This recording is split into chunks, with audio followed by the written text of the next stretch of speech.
Hello dear friends, I am Piyush Jindal. Welcome to vocabulary part 13।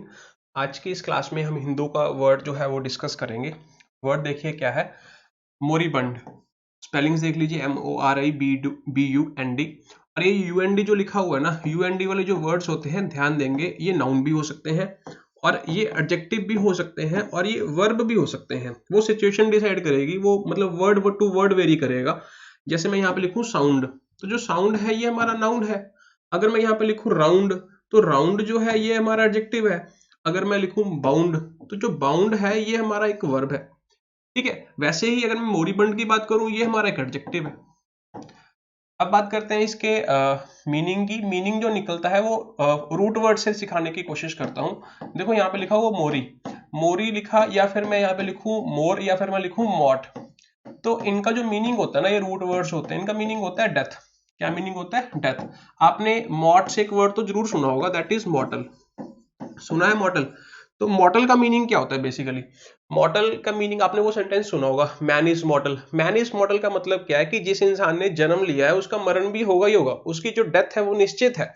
तो मैंने देखो वही लिखा हुआ अपने टर्म्स में, फाइनाइट। फाइनाइट का मतलब क्या है कि जिसका दायरा है, कहीं ना कहीं पे जाके फुल स्टॉप लग जाएगा। ठीक है, वो इनफाइनाइट नहीं चल सकता। वो थॉर नहीं है कि जो हल्क आके उसको मारता रहेगा और फिर भी बच जाएगा। ठीक है, तो उसका मरण होगा ही होगा, दैट इज कॉल्ड मॉर्टल। अब उसके बाद है लिखा हुआ इनमॉर्टल। मॉर्टल के आगे हमने क्या लगा दिया? इम। तो एक बात का ध्यान रखेंगे, जैसे मैं यहाँ पे वर्ड लिखता हूँ पॉसिबल, पॉसिबल लिखा।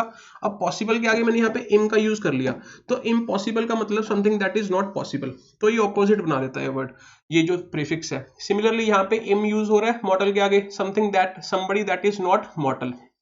तो एक ऐसा व्यक्ति है, ऐसा कोई चीज जो कभी खत्म नहीं हो सकती, जो अमर है। तो ठीक है, जैसे मैं गॉड्स की बात करें, ठीक है, देवता वगैरह की बात करें, तो वो हमारे, हम कह सकते हैं कि वो इमॉर्टल है। इतनी बात समझ आ गई? तो इन्फानाइट है, चलते ही जाएंगे चलते ही जाएंगे, कभी भी फुल स्टॉप नहीं लगेगा।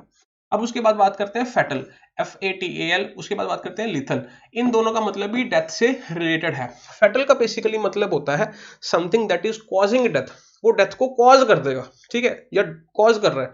जैसे मैं बोलूं कोई फ्लोर क्लीनर है, अब जो फ्लोर क्लीनर है वो खाने के लिए नहीं है। अगर आप उसको खा लोगे तो वो जान ले लेगा, बेसिकली वो जानलेवा है। तो जानलेवा को हम कह सकते हैं फैटल। इतनी बात क्लियर हो गई? अब बात करते हैं किसकी? लीथल की। लीथल और फैटल बेसिकली सेम चीज ही होते हैं। लीथल का मतलब भी ऐसी चीज होती है, या फिर ऐसी कोई चीज that has ability to kill somebody. ठीक है, तो जैसे मैं बोलूं कि बहुत एक शार्प नाइफ है, ठीक है, तो आप कहोगे कि इससे दूर रहना चाहिए, थोड़ी सी भी लगी तो खून खराब हो जाएगा, जान ले लेगी।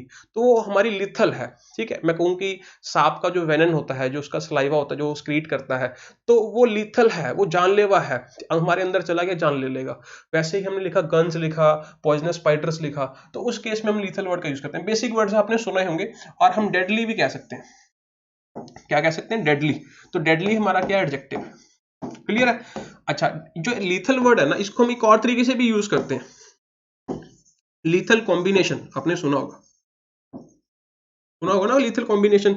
ये इसका मीनिंग थोड़ा सा इससे हटके है, इसका मीनिंग थोड़ा सा अब्स्ट्रैक्ट हो जाता है। लीथल कॉम्बिनेशन एक सॉन्ग भी आया था बिलाल सीद का, तो आप उसका सुनना जरूर, अच्छा सॉन्ग है। इसका मतलब होता है कि ये एक ऐसा कॉम्बिनेशन है जो बहुत ही अट्रैक्टिव है, बहुत जबरदस्त है, जिसका कोई डिफेंस ही नहीं है। मैं कह रहा हूं कि कोई चीज ऐसी जानलेवा है, अब इसका कोई डिफेंस नहीं है। ठीक है, तो वैसे ही इस कॉम्बिनेशन का कोई डिफेंस नहीं है, इतना खतरनाक, इसका कोई तोड़ नहीं है। उस केस में आप यूज कर सकते हैं लीथल कॉम्बिनेशन, लीथल लुक्स। ठीक है, killing, your looks are killing. Killing का मतलब क्या है? कि वही लीथल। समझ आ गई बात? ठीक, ये समझ आ गया। तो आपको मॉट वर्ड समझ आ गया।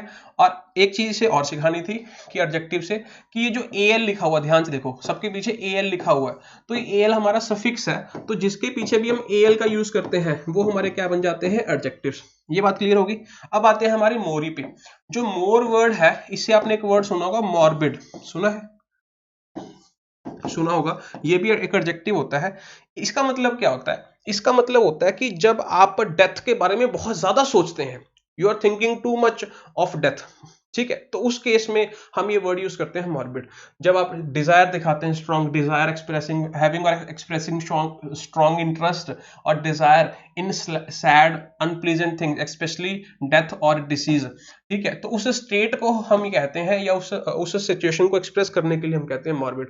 जैसे हमने ये सेंटेंस लिखा हुआ, she has morbid fascinations with blood. Morbid fascination का मतलब क्या होता है, जो चीज आपको अट्रैक्ट करती है, बहुत ज्यादा अट्रैक्ट करती है।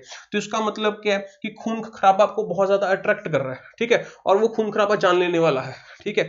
एक तो हमारा यहाँ पे खून लगा, ब्लेड लग गया, वो खून हो गया, थोड़ा सा खून निकला, वो फैसिनेट नहीं करता। क्या फैसिनेट करता है, जैसे कोई जंग छिड़ी हुई है, वहां पे बहुत सारा खून खराब है, तो वो चीज जो है उस इंसान को क्या करती है, फैसिनेट करती है, ठीक है। Next sentence, he might even die, don't be so morbid. आप किसी को ये बात कह रहे हो, किसी इंसान के लिए, किसी के लिए, कि वो इंसान अगर मर भी जाएगा ना, तो तुम उसके बारे में इतना मत सोचो, ठीक है। तो ये सिंपल सा मीनिंग था। अब हम बात करते हैं मोरीबंड की। देखो, जो मोरीबंड वर्ड है ये भी डेथ से रिलेटेड होगा। डेथ का मतलब क्या होता है, बेसिकली जो अभी इफेक्टिव नहीं है। तो मोरीबंड का मतलब वही होता है, something that is no longer effective, अब वो इफेक्टिव नहीं रही, या अंत पे आने को है, अंत पे आने की तादाद पे है। देखो यहाँ पे लिखा हुआ, और जो मोरीबंड होता है ना, ये हमारा एडजेक्टिव होता है, नाउन गलती से लिख दिया, ध्यान रखना, ये हमारा एडजेक्टिव होता है, ठीक है। ये टाइपिंग मिस्टेक है, खुद ही टाइप करना पड़ता है, इसलिए गलती हो गई। No longer effective and about to come to an end completely, effective नहीं और खत्म होने को आ गया। जैसे मैं बोलूं, अब मॉरिबंड इकोनॉमी, इकोनॉमी यहाँ पे नाउन है, और मॉरिबंड यहाँ पे क्या हो गया, हमारा एडजेक्टिव हो गया। तो एक ऐसी इकोनॉमी है जो अभी खत्म होने को तादाद पे है, और वो रिसेशन में फंसी हुई है काफी सालों से। इंडिया की बात ले लो, 5-6 सालों से फंसी हुई, ठीक है।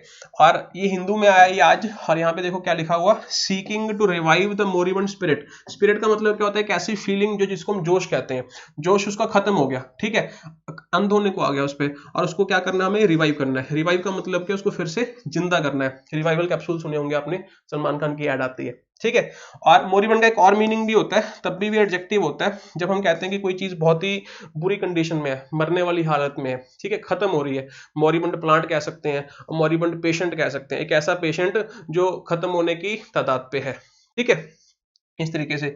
अब बात कर लेते हैं इसके सिनोनियम्स की। देखो, मोरिबंड तो क्लियर हो गया ना, ये जो being on a point of death, ठीक है, अंत पे है, नो लॉन्गर इफेक्टिव, ये कह सकते हैं।